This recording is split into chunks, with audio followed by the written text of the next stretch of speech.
531 PI. 8:31. This is Pacific Mornings on 5:31 PI. Wonderful to have your company this morning. Kia ora, kia ora, malo le lai tā, lofa lava, whakalofalahi atu. Welcome in if you are just joining us. William Terite in the driver's seat with you for just under half an hour. In case you didn't know this, it's Mental Health Awareness Week, and joining me this morning is Dr Sarah Kapeli, a psychology lecturer and researcher with the School of Psychology at Aotearoa, University of Auckland, to Talanoa about her mahi and much more. A very good morning to you. Thank you so much for your time.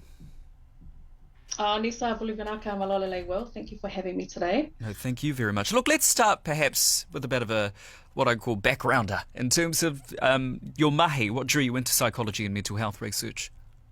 Yeah, so as you mentioned, I'm a lecturer, so a lot of my work focuses on teaching and research. Mm-hmm. So I tend to apply a social, cultural, and critical lens to my teaching, and also heavily teach around Pacific psychological theory and practice. And with my research, mahi, I have a huge focus on mental health and wellbeing, and with particular focus on Pacific, Indigenous, and underserved communities in Aotearoa. And then, I guess outside of that, my most important role at the moment is also being a personal assistant to my two little children at home. Oh, awesome. Wholesome indeed. Look, with that being said then, let's tap into some of the research that you're looking into and give us a bit of understanding there, if you don't mind.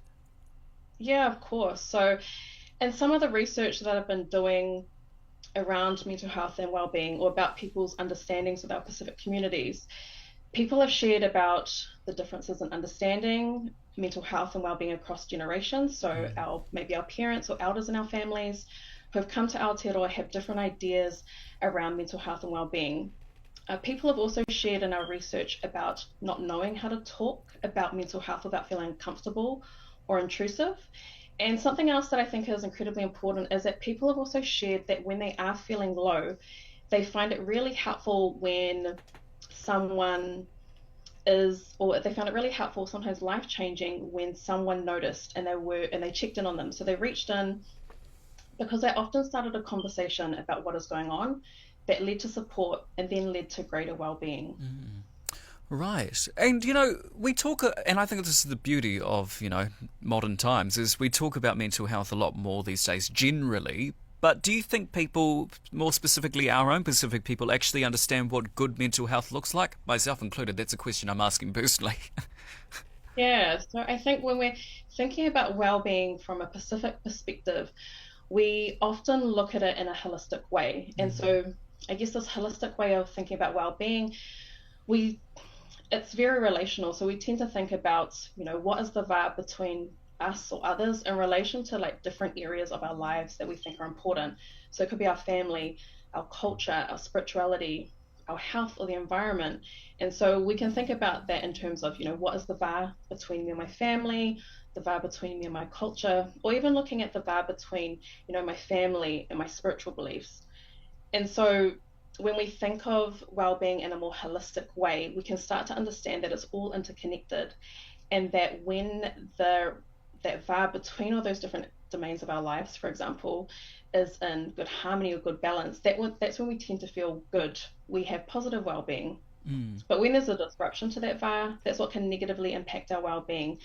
And sometimes it's about recognizing that so that we can find ways to restore the vibe, but doing it in holistic ways. Because when we're physically hurt, we often see that show up in other areas of our life, right? So in our well-being, maybe in the relationships that we have with our loved ones. Yeah, certainly.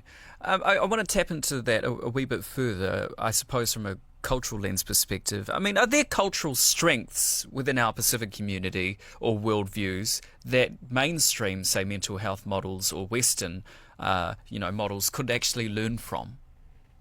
Yeah, absolutely. I think in terms of our well-being, our mental health, our cultural values or what we deem important in our lives definitely underpins the way that we navigate the mental health and wellbeing space.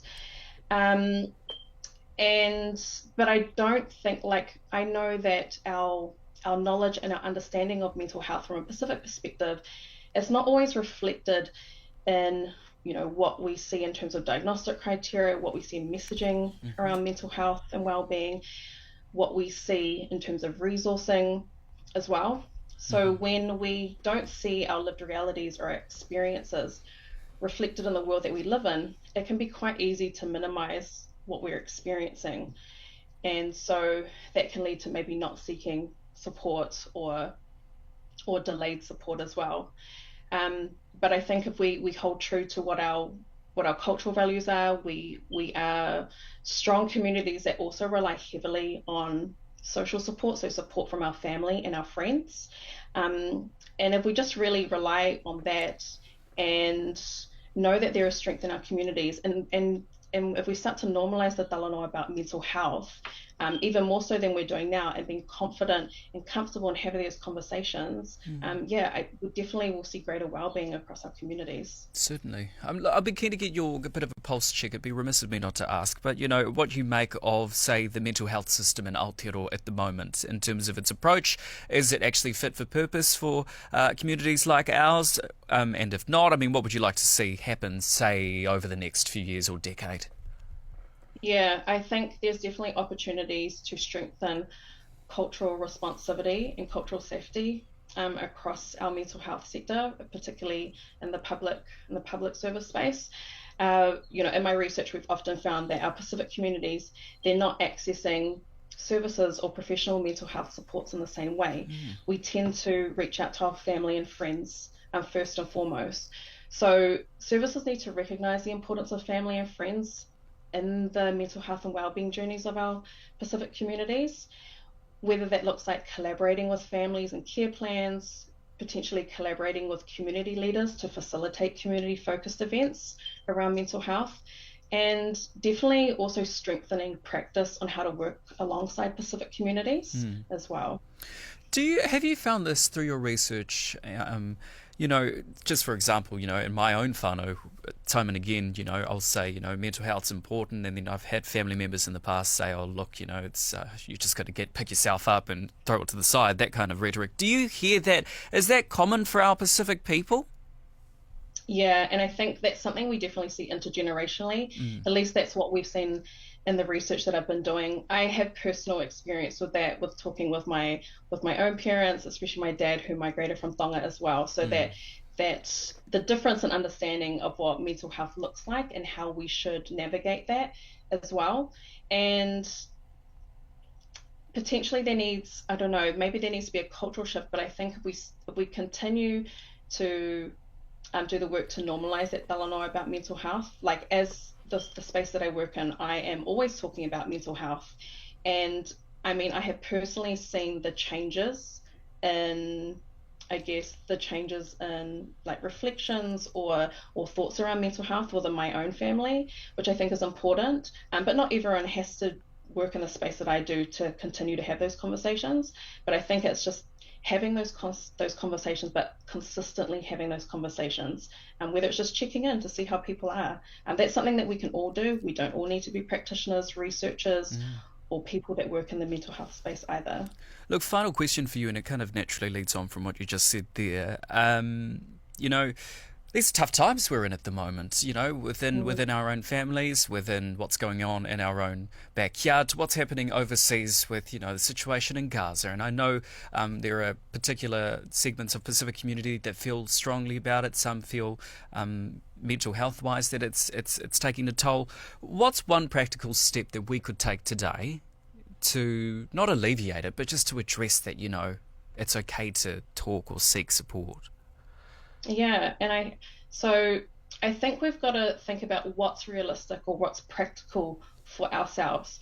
Not everyone can go and take time out for 5, 10, or maybe even 30 minutes. I know myself, when I'm at home with my kids, like they're my first priority, and we often put others before ourselves. It's also like a natural value of ours as Pacific people, is our service to others.